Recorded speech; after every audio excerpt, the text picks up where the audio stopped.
अगर आप रोजाना हाईवे पर सफर करते हैं तो फिर ये खबर आपको जरूर देखनी चाहिए, क्योंकि 1 अप्रैल से हाईवे पर टोल टैक्स बढ़ जाएगा और इसके तहत दिल्ली मेरठ एक्सप्रेसवे पर कार चालकों को 170 रुपए, बस ट्रक चालकों को 580 रुपए चुकाने होंगे। कमर्शियल वाहनों को 280 रुपए देने होंगे। पहले ये दर 165 रुपए थी, अब ये नई दर 170 रुपए है कारों के लिए, यानी 5 रुपए की बढ़ोतरी आप इसको कह सकते हैं।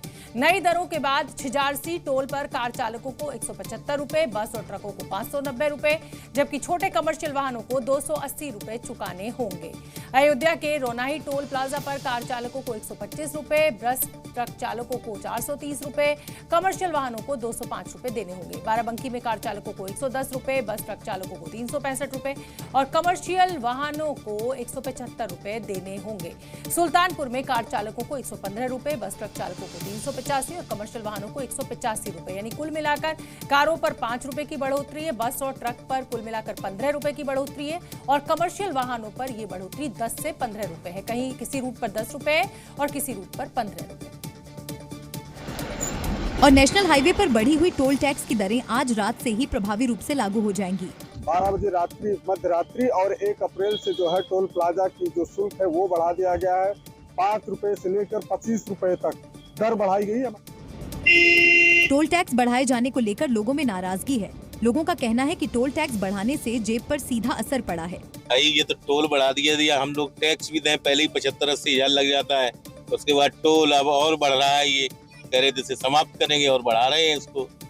टोल टैक्स बढ़ाए जाने को लेकर लोगों की अलग अलग राय है। सीतापुर में कुछ लोगों ने इसे सही बताया तो कुछ लोगों ने नाराजगी जताई। महंगा नहीं होना चाहिए, सुविधाएं नहीं है, रोड जो है जर्की इतना बेकार बना हुआ है, हम लोग आ रहे हैं भोग रहे हैं। जनता का इससे बहुत बड़ा नुकसान है। टोल तो महंगा नहीं होना चाहिए, किसानों और जनता के हित में इसको और सस्ता होना चाहिए था।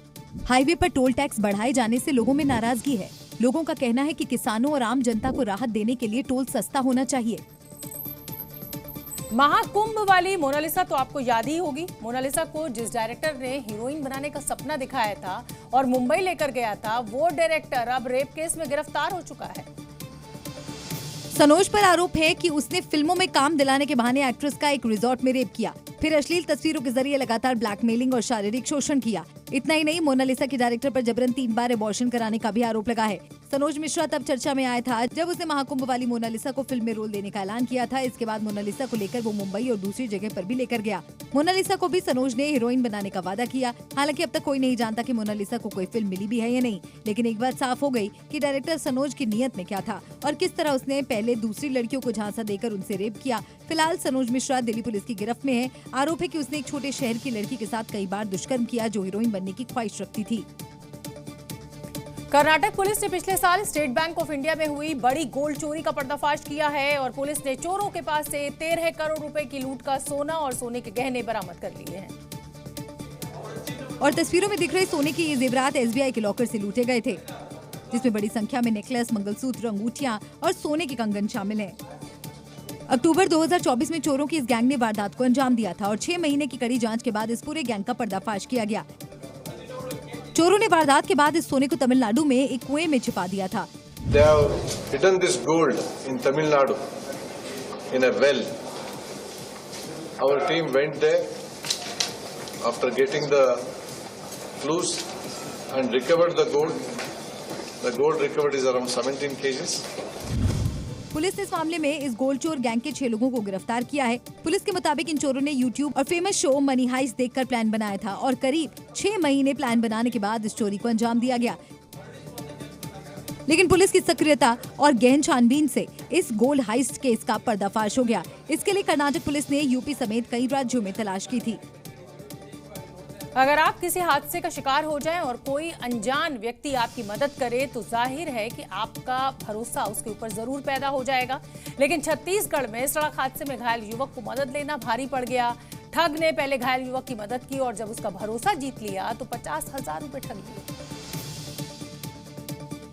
पूरा मामला छत्तीसगढ़ के दुर्ग इलाके का है। यहाँ रहने वाले अमित कुमार किसी काम से अपनी बाइक से जा रहे थे, लेकिन रास्ते में वो हादसे का शिकार हो गए। इस दौरान एक राहगीर ने उनकी मदद की और अस्पताल पहुंचाया। आरोपी ठग ने घायल का इलाज भी कराया। अब थी अस्पताल में पैसे भरने की बारी तो घायल युवक ने भरोसा कर युवक को अपना डेबिट कार्ड दे दिया और पैसे निकालकर अस्पताल का बिल भरने को कहा, जिसके बाद आरोपी ने 50,000 की रकम निकाली और अस्पताल का जितना बिल आया था वो जमा किया और बचे हुए पैसे लेकर आरोपी फरार हो गया। जब युवक के पास पैसे कटने का मैसेज आया तो समझ आया कि वो ठगी का शिकार हो चुका है। जिसने भी ये मामला सुना हैरान है, क्योंकि युवक ने एक तरफ तो घायल की मदद की लेकिन बाद में उसे 50,000 का चूना भी लगा दिया। फिलहाल पुलिस ने मामला दर्ज कर जांच शुरू कर दी है। महाराष्ट्र के पालघर से हादसे की एक खौफनाक तस्वीर सामने आई है। यहां मुंबई अहमदाबाद हाईवे पर एक तेज रफ्तार टैंकर अनियंत्रित होकर फ्लाईओवर से नीचे जा गिरा। टैंकर के नीचे गिरने की तस्वीरें बेहद हैरान करने वाली हैं। तस्वीरों में नजर आ रहा है कि फ्लाईओवर के नीचे और आसपास लोग खड़े हैं। अचानक तभी भगदड़ मच जाती है। हालांकि अब तक तस्वीर से पता नहीं चल रहा था कि लोग क्यों भाग रहे हैं कि तभी ऊपर से गिरते टैंकर की तस्वीर कैद होती है। टैंकर रफ्तार के साथ नीचे गिरता है और टैंक फट जाता है, जिससे आसपास के टैंकर में भरा तेल तेजी से बहने लगता है। इसी दौरान इंजन वाले हिस्से में आग लग जाती है, जिसे देखकर ऐसा लग रहा था कि कभी भी बड़ा धमाका हो सकता है। हालांकि अच्छी बात यह रही कि इंजन के पास लगी आग बुझ गई और नीचे खड़े लोग भी बाल बाल बच गए। हादसे के वक्त टैंकर में करीब 30,000 लीटर तेल भरा था, जो आसपास के इलाके में फैलने लगा। लिहाजा पुलिस ने इलाके में मौजूद भीड़ को हटाकर पूरे इलाके को खाली करा लिया। इसी तरह फ्लाईओवर के नीचे गुजरात रोड पर भी ट्रैफिक बंद कर दिया गया, जिससे एक बड़ा हादसा टल गया। उत्तर प्रदेश में झांसी के सरकारी अस्पताल के डॉक्टर का एक हैरान कर देने वाला वीडियो वायरल हो रहा है। इमरजेंसी में तैनात डॉक्टर साहब मरीज के बिस्तर पर दवाई का पर्चा लिखते हुए नजर आ रहे हैं। वायरल वीडियो झांसी के मुआरानीपुर सामुदायिक स्वास्थ्य केंद्र का बताया जा रहा है। आप भी देखिए, डॉक्टर रामपाल मरीज के बिस्तर पर आराम से लेटे हुए हैं और पीछे रखे स्टूल पर एक बुजुर्ग महिला बैठी हुई है, जो अपनी बीमारी के बारे में बता रही है, जबकि डॉक्टर साहब आराम की मुद्रा में लेटे हुए पर्चा बना रहे हैं। बुखार आता है ना? तो नहीं आ, तो अब लग रही हल्की हल्की सर्दी सी लग रही। इस वायरल वीडियो को देखकर लग रहा है कि डॉक्टर यहाँ मरीजों का इलाज नहीं करते, बल्कि खुद आराम फरमाने अस्पताल आते हैं। साथ ही वीडियो सरकारी स्वास्थ्य व्यवस्था पर सवाल भी उठाती है।